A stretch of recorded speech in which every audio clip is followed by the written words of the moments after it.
Carta aos Hebreus, capítulo 2. A grande salvação.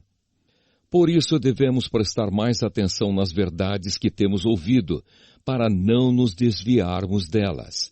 Não há dúvida de que a mensagem que foi dada por meio dos anjos é verdadeira, e aqueles que não a seguiram nem foram obedientes a ela receberam o castigo que mereciam.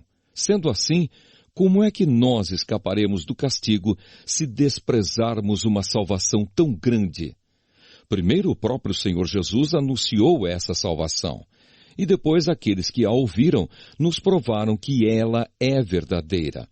Ao mesmo tempo, por meio de sinais de poder, maravilhas e muitos tipos de milagres, Deus confirmou o testemunho deles. E, de acordo com a sua vontade, distribuiu também os dons do Espírito Santo. Jesus Cristo, o Salvador.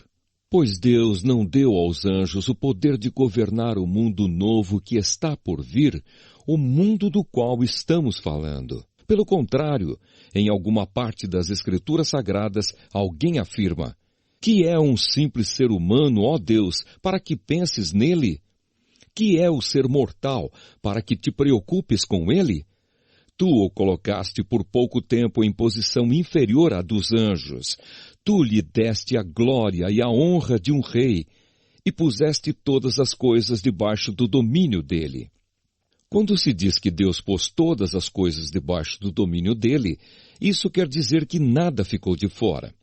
Porém, não vemos o ser humano governando hoje todas as coisas, mas nós vemos Jesus fazendo isso. Por um pouco de tempo, ele foi colocado em posição inferior à dos anjos, para que, pela graça de Deus, ele morresse por todas as pessoas. Agora nós o vemos coroado de glória e de honra por causa da morte que ele sofreu. Pois Deus, que cria e sustenta todas as coisas, fez o que era apropriado e tornou Jesus perfeito por meio do sofrimento. Deus fez isso a fim de que muitos, isto é, os seus filhos, tomassem parte na glória de Jesus. Pois é Jesus quem os guia para a salvação. Jesus purifica as pessoas dos seus pecados e todos, tanto ele como os que são purificados, têm o mesmo Pai.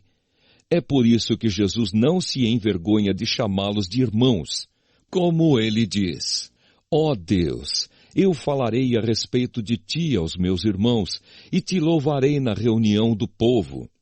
Diz também: eu confiarei nele, e diz ainda: aqui estou eu com os filhos que Deus me deu. Os filhos, como ele os chama, são pessoas de carne e sangue. E por isso o próprio Jesus se tornou igual a eles, tomando parte na natureza humana deles. Ele fez isso para que, por meio da sua morte, pudesse destruir o diabo, que tem poder sobre a morte.